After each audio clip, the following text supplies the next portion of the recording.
Let's get started. This is a presentation on Libra in the Gospels. It's a textbook for the presentation. Okay, the Gospels and the Zodiac, the secret truth about JC, the Christ figure, by the Reverend Bill Darrell-El. Excuse me. So let's go ahead and get started. This is going to be about 30 or 40 minutes because I'm running late. I have a late start today. All right, so we're not going to go too long. About 30 or 40 minutes, and then I have to go. I think maybe 50 minutes. Let me check the time. Maybe 50 minutes.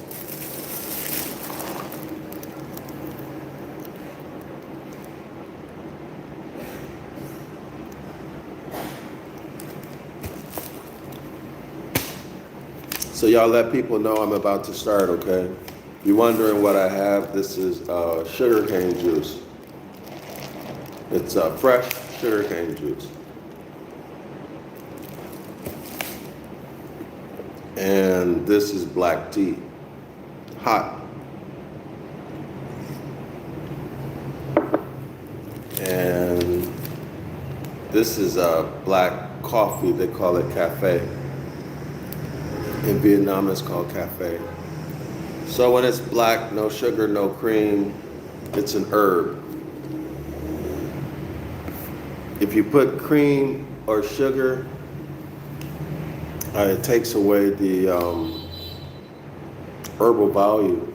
The sugar makes you have bacterial overgrowth in your mouth and all of the other problems that you have with sugar. Anyway, you'll wind up having bad breath and bad teeth and all of that.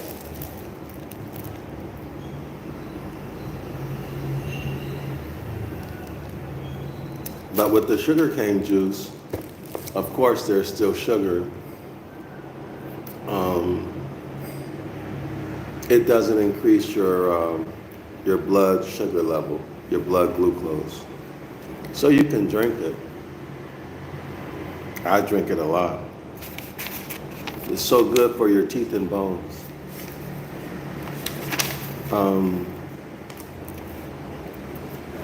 Okay, so let me see where we left off.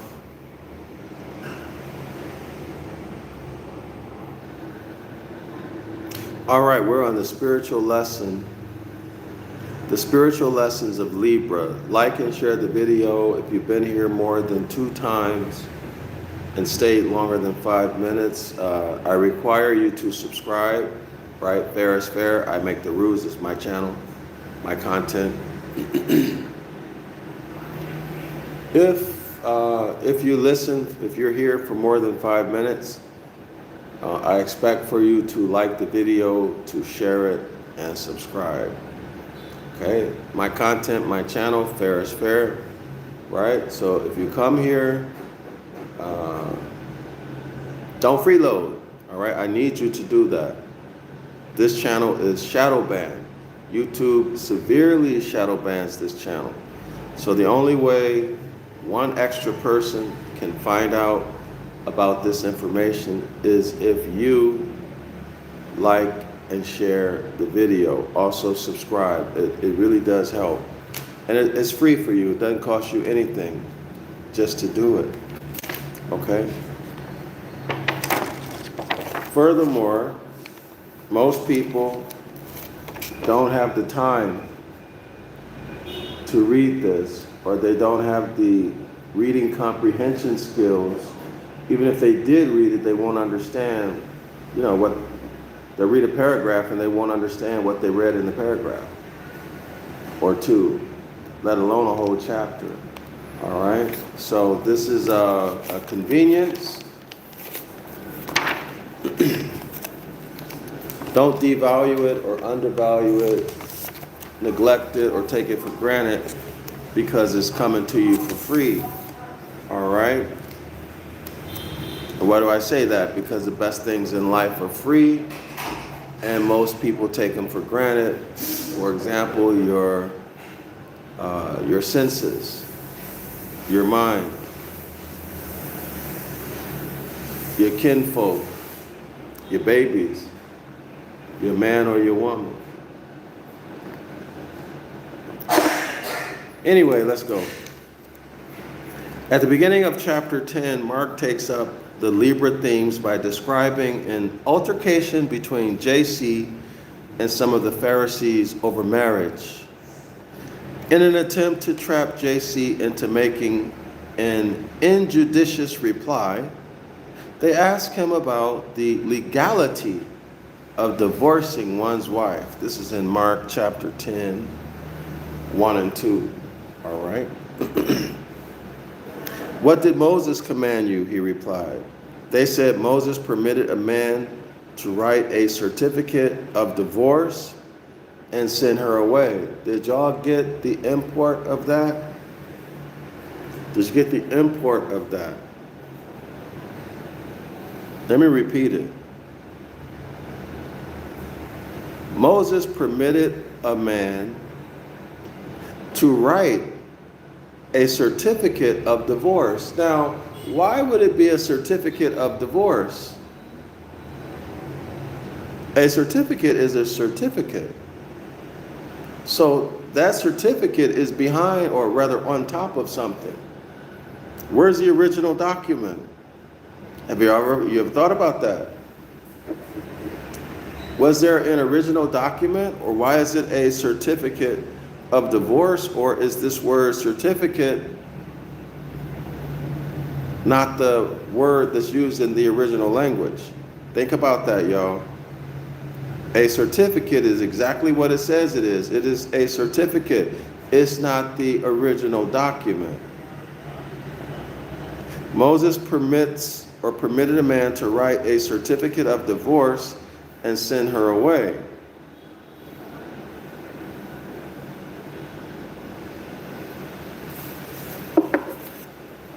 And so who would have the original document?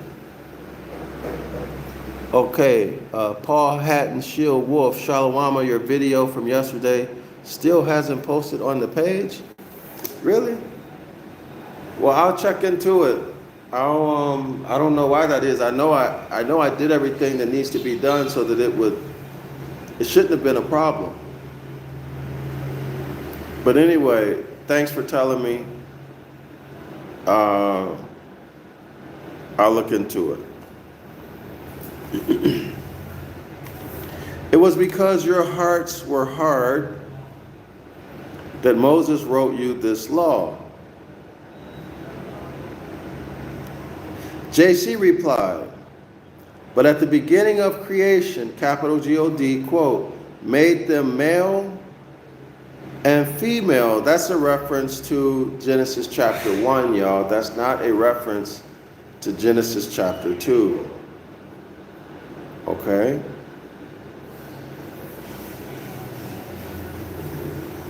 For this reason, a man will leave his father and his mother and be united to his wife, and the two will become one flesh. So they are no longer two, but one. Therefore, what capital G-O-D has yoked together,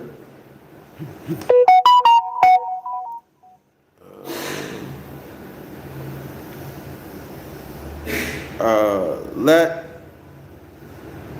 man not separate. Mark chapter 10, verse 39. I want to go back to this, okay? But in the beginning of creation, this is a reference to Genesis chapter 2, mankind. Male and female, he created them. Okay, now Zion Law School scholars, you know what's actually written in the original language. You guys know what that story actually is. In Genesis chapter 2, man was created first. Okay? Y'all go back and read Genesis chapter 2. I don't want to speak on it. Go back and watch the video that I did on Genesis chapter 1 and 2. The title is something like A Critical Analysis of Genesis chapter 1 and 2. Something like that. But I go through everything in chapter 1 and chapter 2, give you comparative analysis, and you're going to see that those are two completely different stories taking place in two different times, and those times are significant, and the creation itself in each time period is significant, very significant. Most people read that and they never see it. They never see it, but they are absolutely different. Absolutely different. I don't want to say too much. Go back and watch the video, all right? Go back and watch the video. You'll see what was created and what was not created. You'll see what's written in the original language, and it will shock you. It will shock you.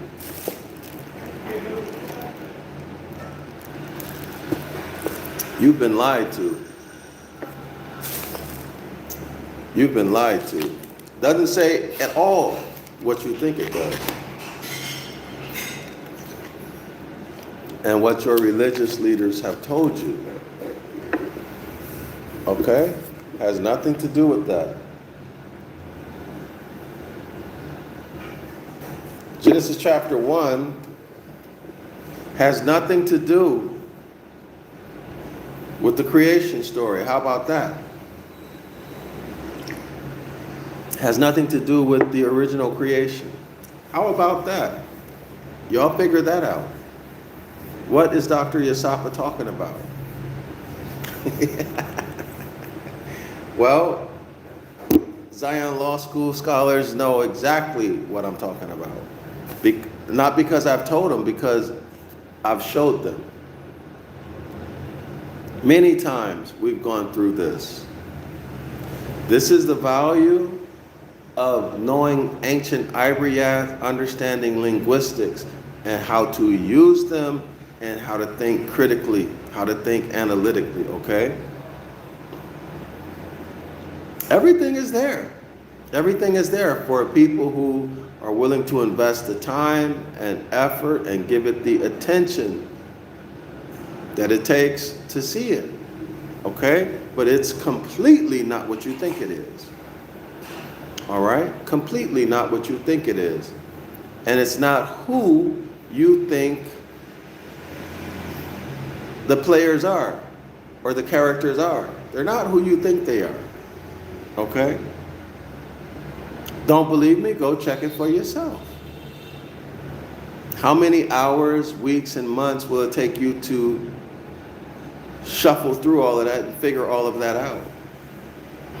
Go watch the video. It'll take you, I think the video that I did, minus the 2 hours, there are 2 Hebrew Israelite Christians in the first 2 hours of the video going back and forth with Christian doctrine.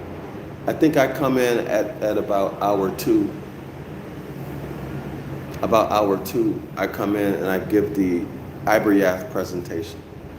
Okay. Other than that, you're going to hear 2 Christians reciting their doctrine. And you can read Christian doctrine, Hebrew Israelite Christian doctrine, in any book because they're copying, right? But what I give you, you cannot go find in a book, generally speaking. The analysis you cannot find in a book. It's my analysis. Okay, so let's continue.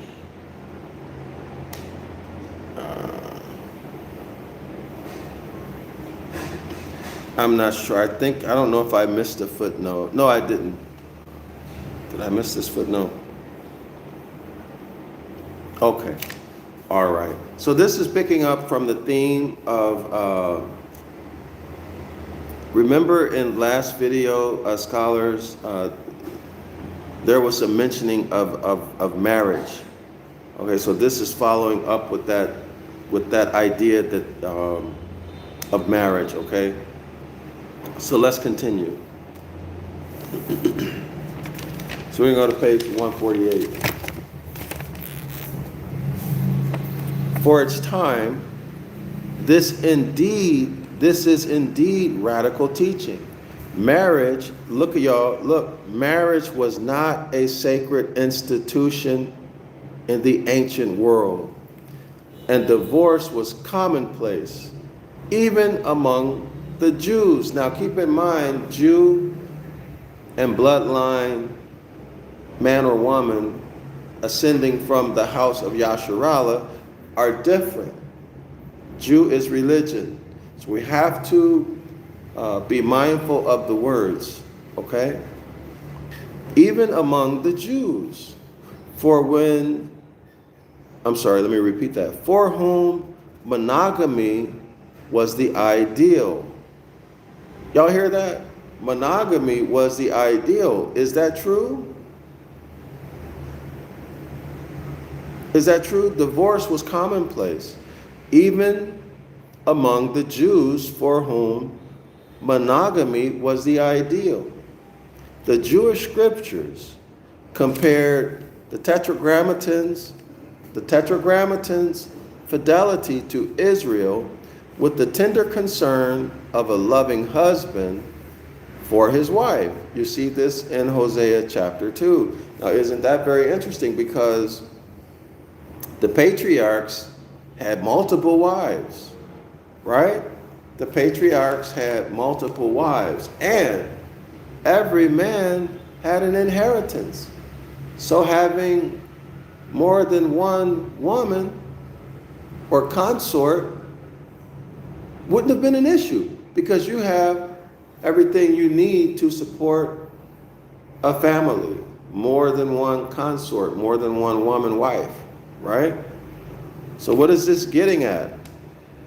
Yet the Tetragrammaton deity is said to only have one wife, which is Israel. What's happening here? What's happening here? All right?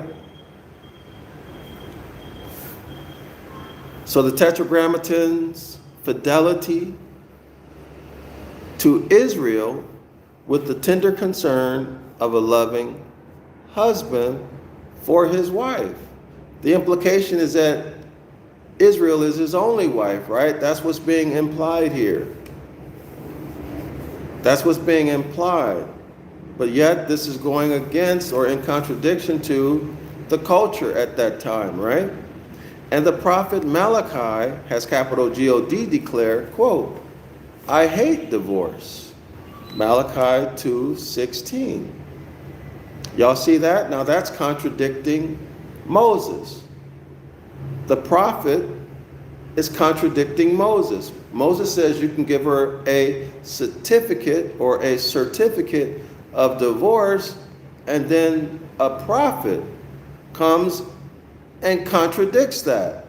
I hate divorce, or throws mud on it, right? Throws mud on it. Such an ideal, because remember, I hate divorce does not mean you cannot divorce. I hate divorce does not mean you cannot divorce. It just means I hate it, right? So he threw mud on it, made it dirty, disgraceful, which Moses did not. Moses just said, give her a certificate of divorce, right? But the issue with that is, who has the actual divorce papers?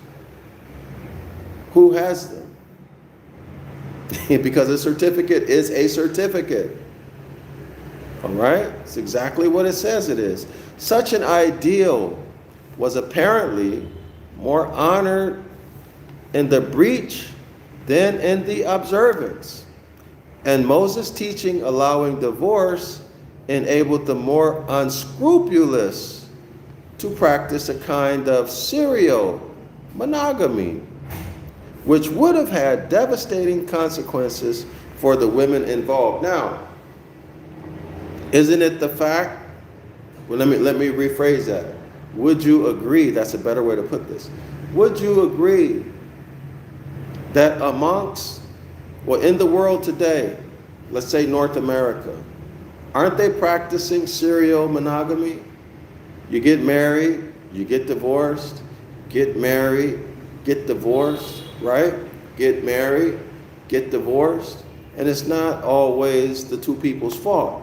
It's usually the pressure and the conditions that have been put on people through public policy and the economy and the public school systems that create the conditions and situations that will cause people to have to separate, have to divorce, right? So we see this. So there's no dignity in the current system and what they do in Christianity, one man, one wife, right? How is that better than what they're saying? This is the same thing happening now is what they're saying happened because of Moses. And Moses, the law that was given to Moses was bad. This is what the Christian says. Did y'all hear it? Let me repeat this. Now, this reverend is merely spewing Christian doctrine. This is not the author's opinion. This is Christian doctrine. I know because I know Christian doctrine. This is the same doctrine that was being used when I was involved in Christianity. Let me read it again. Moses' teachings allowing divorce enable more unscrupulous to practice a kind of serial monogamy. Now, let me ask you a question. You go to a place like the Philippines. You cannot divorce. You cannot divorce in the Philippines. If you got the money, you can get an annulment, right? You can get an annulment. You can get out of it that way. However, you have people who are living in misery. They even separate. They're divorced, but legally they're bound together. So, what's that life going to be like? And if I remember correctly, in Philippines, it's a crime. If a married person has a relationship with somebody else, that's a crime. So now you can't get out of this relationship. Let's say the person is physically, emotionally abusive. What effect is that going to have over the children long term? Right? Or they leave houses. Now they have new families. But yet the new family, they can't become a real family. Y'all see what I'm saying? Why? Because they're bound in a marriage that they haven't been in 15, 20 years. So how does that help a society? But that's the case in the Philippines. All right? That's the case in the Philippines. And then you have to go pay somebody. You got to grease a lot of people's pockets and hope that they'll give you an annulment. And most people cannot afford it. It's beyond what the average people can afford. Okay? So I see, in my own opinion, I see being able to end a relationship that needs to be ended. That's only common sense, right? If y'all can't get along, especially if you have children, if it's abuse, you don't want to raise children in that. Okay, that's going to destroy the children's mind. But I'm not saying people should get divorced or stay together. I'm speaking about the issue of divorce. Okay, it can be good. You stay together and kill each other? Right? What about the babies? Now they grow up with a father in jail, a mother in jail, the other one dead. It's ridiculous. And how can this author say the unscrupulous to practice a kind of serial monogamy? Okay, why does getting married again make you unscrupulous? Right? This is Christian morals. This is Christian morals. So you shouldn't get married again. You should stay single and, sleep with as many as you can. Or should you remarry, start a family? I'm talking about as a Christian. Okay? Me, myself, I would never do a government marriage. Ever. You have to be an idiot, right? To put yourself back under their jurisdiction. Okay?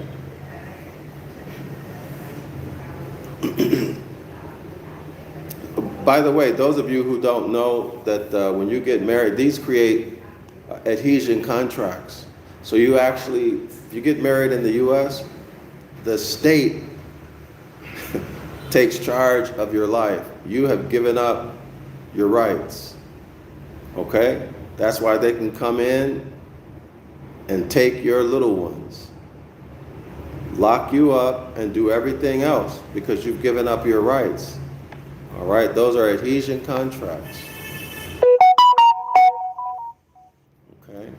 But anyway, let's continue. Y'all think about this. Read up on this topic that he's talking about now. The contradictions that the prophet Malachi has made with Moses about the law of being able to divorce, and then also the good that having many women, many wives, many consorts can have on a community. Don't look at it through a hybrid troglodyte Paleolithic colonist eyes. Look at it from our ancient ancestors' point of view. It creates good when practiced properly. When practiced properly. It's not about sex. All right? It is not about sex, as they would have you to believe. Why? Because to do anything else is genocidal. That's right, it's genocidal. Y'all think about that. Look up what genocide means. Theoretically, divorce was open to both parties.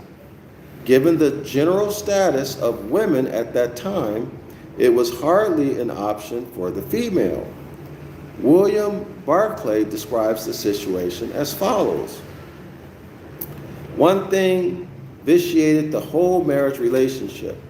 The woman, in the eyes of the law, was a thing. She was at the absolute disposal of her father or her husband. She had virtually no legal rights at all. To all intents and purposes, a woman could not divorce her husband for any reason, and a man could divorce his wife for any cause at all. A woman, says rabbinic law, so there we are, rabbinic law. Okay, not the Mosaic law, rabbinic law, may be divorced with or without her will, but a man only with his will. So this is Barclay, 1975, page 151. So we see where all of this twisted reasoning is coming from. This is coming from rabbinic law, religion, specifically the hybrids. Okay, so all of this rationale and rationalizing, all of the ethics and morality that they spew, you see it's coming from a sick mind, and when you think about it analytically, you'll see that it's genocidal. Anyway, let's continue. And everything that they write, everything that they push, you can absolutely be sure that it's the opposite. The opposite is true. Okay? Getting a divorce was very simple. The man had to give his wife a bill of divorcement. Okay, so now they're using bill instead of certificate, in the presence of two witnesses. This stated, "Let this be from thy writ of divorce." So if clearly they knew how to write writs, right? If anybody could put together a writ of divorce, they had to have some knowledge of writs. That means of law, right? Of natural law. of due process, etc., etc., etc. And letter of dismissal, notice this, and deed, D-E-E-D, of liberation.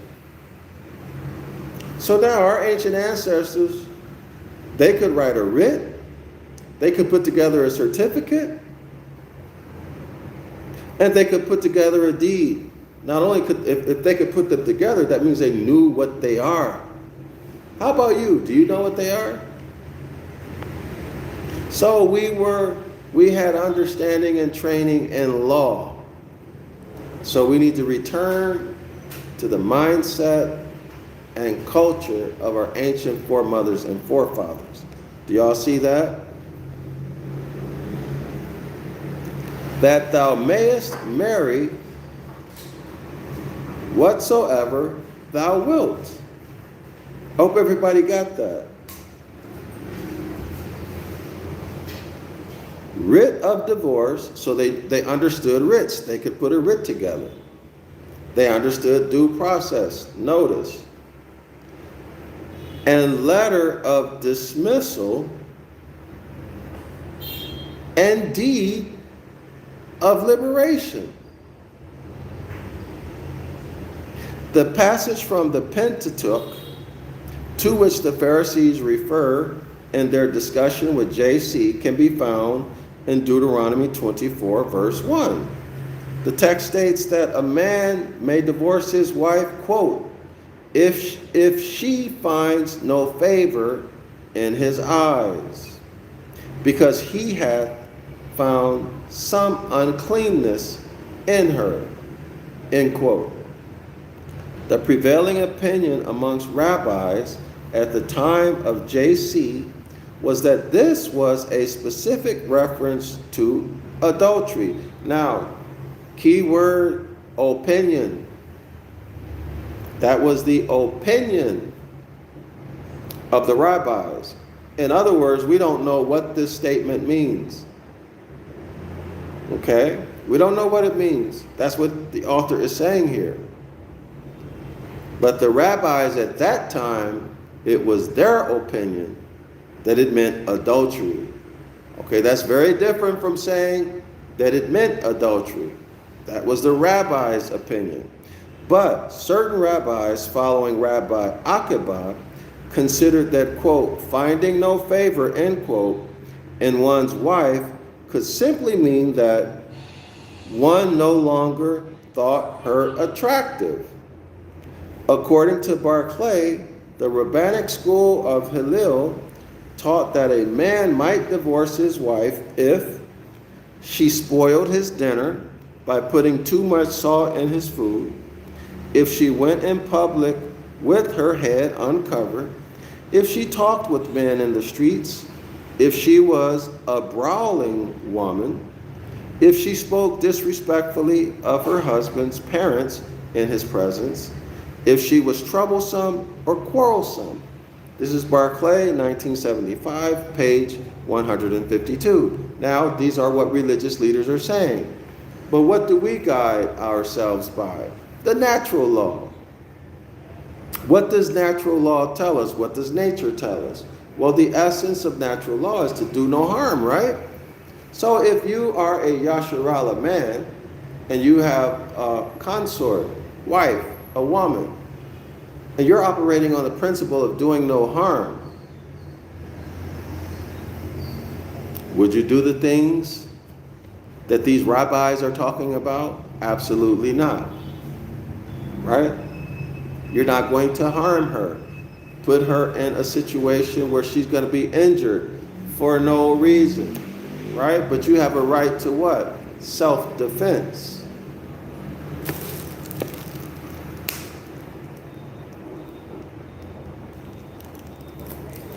You're not going to harm her. This is natural law.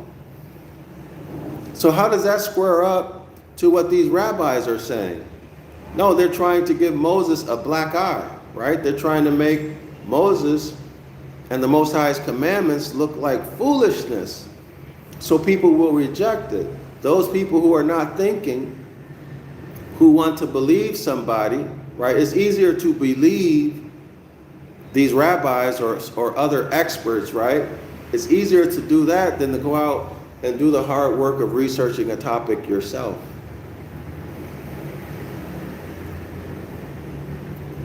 Especially if they threw you a bone a couple times, meaning that you learned something from them a couple times. Now they've got your trust, right? They've got your trust.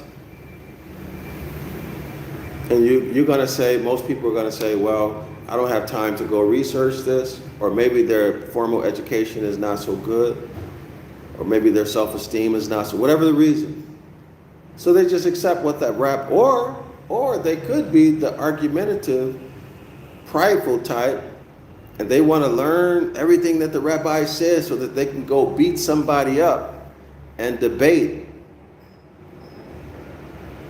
right? And debate. They just want to get some information so they can go out and start arguing and debating with people.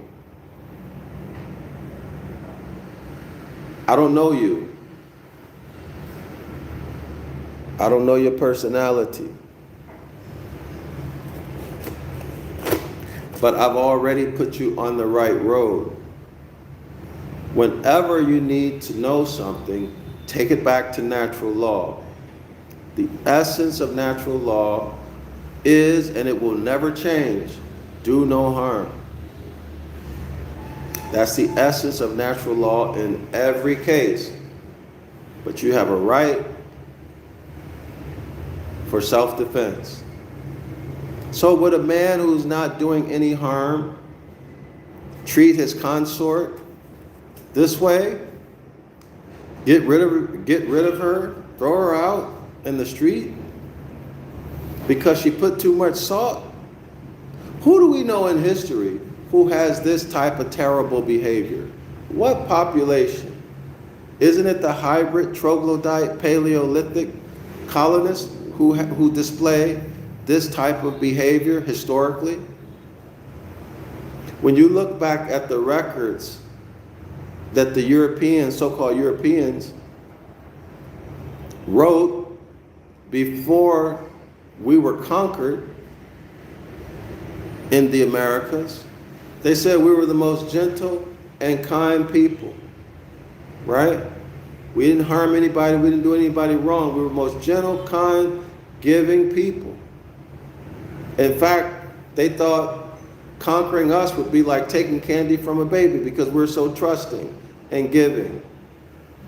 So what is this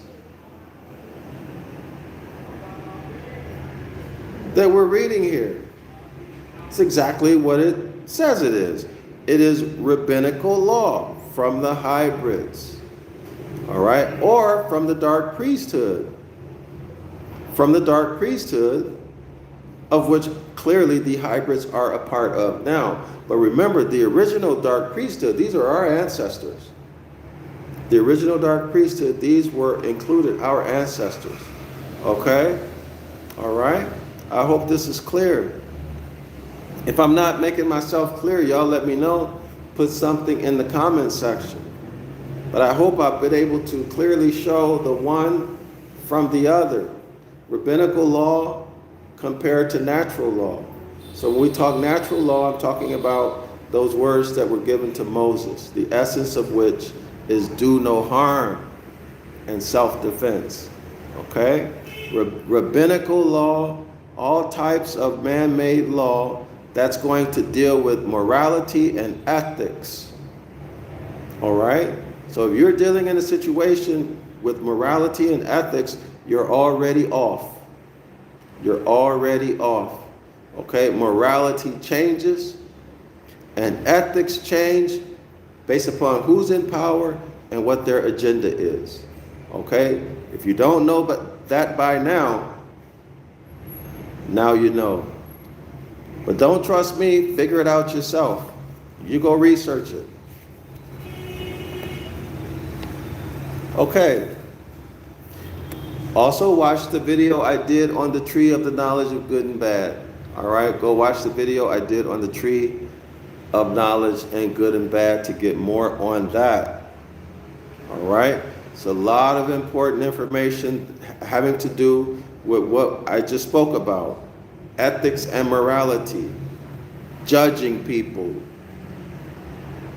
Y'all know that what makes people unhappy and unhealthy is morality and ethics?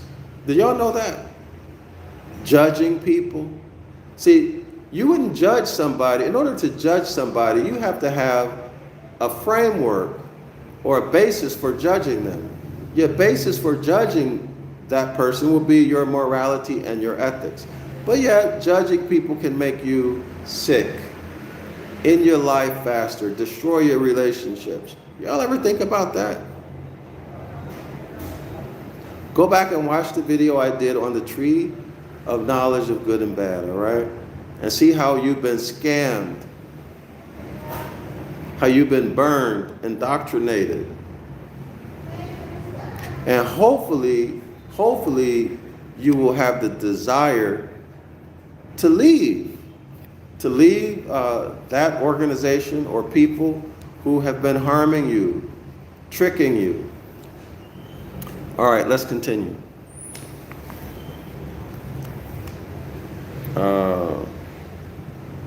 Okay, divorce, it seems, was possible on the flimsiest of pretext. All right, y'all hear what he's saying? He's talking a whole bunch of trash here. All right. From what I hear these days, it's the women who leave the men. It's the women who want to get out of the relationship. Now, I don't know. I'm not in the States. You know, I just watch stuff. I don't know what's happening. But I think it's very interesting. I haven't been in the States in a couple decades, you know, living there. All right, y'all. So whether JC's restatement of the ideal was intended to be, now he's saying restatement of the ideal. Well, Moses never said that that was the ideal, did he? No, that's what you're supposed to do. It's not an ideal. Did y'all catch that? JC's restatement of the ideal. No, it was not an ideal. That's just what Moses said. Give her a certificate of divorce. It's not an ideal. But you must treat everybody honorably, which means to do no harm. Right? To do no harm. And if you're not sure, you give more. Okay, you give more if you're not sure. Okay, whatever you're giving, you give more if you're not sure. Okay, you do no harm. Whether JC's restatement of the ideal was intended to be a blanket condemnation of all divorce or at least all remarriage after divorce, Mark 10:11 through 12, as the Catholic Church has interpreted it, it is difficult to say. So all of that, and now the author is coming back and saying, well, we really don't know. We really don't know what to do with this. But the Catholic Church says that, you know, you should not remarry. Okay? Divorce is condemned. But it's coming from the Catholic Church. So y'all know what that's about, right? Genocide. Okay? Genocide. That's their whole agenda. Genocide. Okay? And also to pressure and oppress. This is what the New Testament is all about.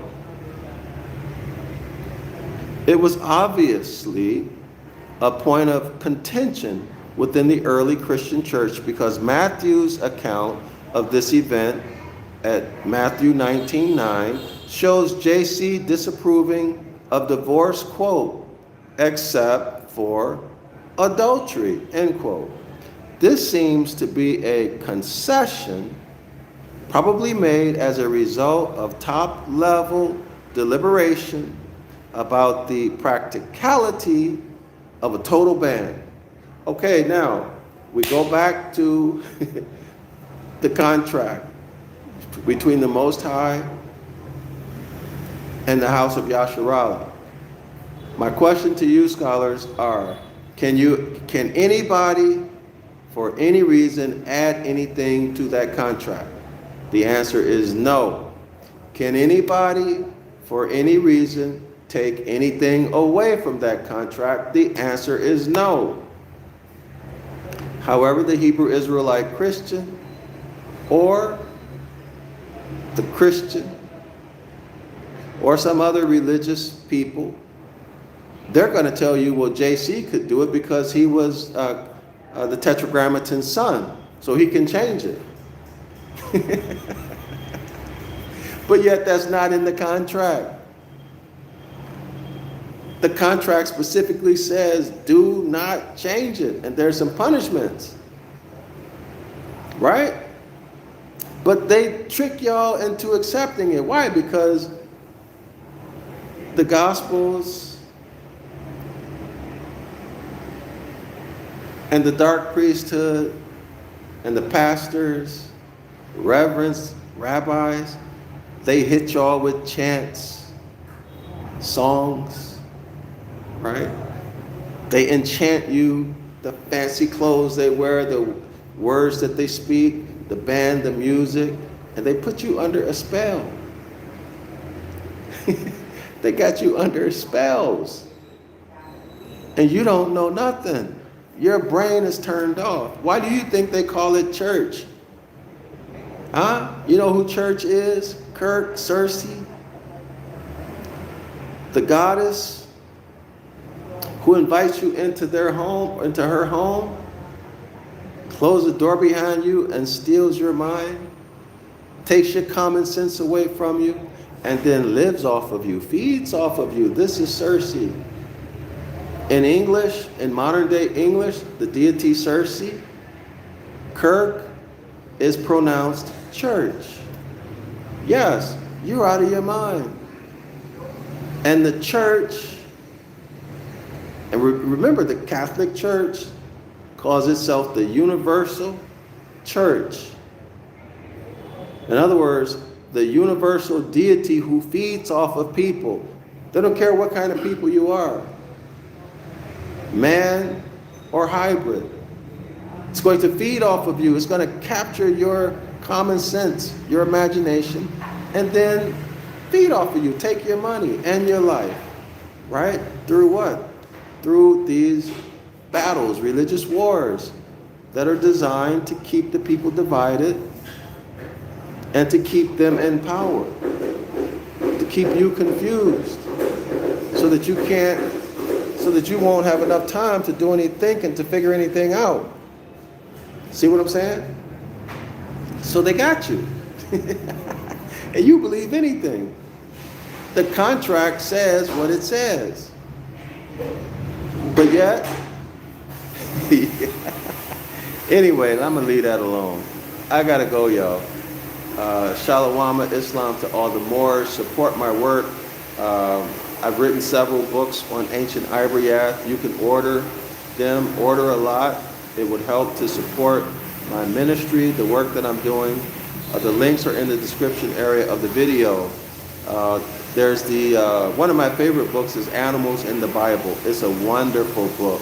It's full color. It's for children and adults. Okay, check that out. It's full color. It's only like $10, but it is a beautiful book. Beautiful. I've written many books on Deuteronomy chapter 28.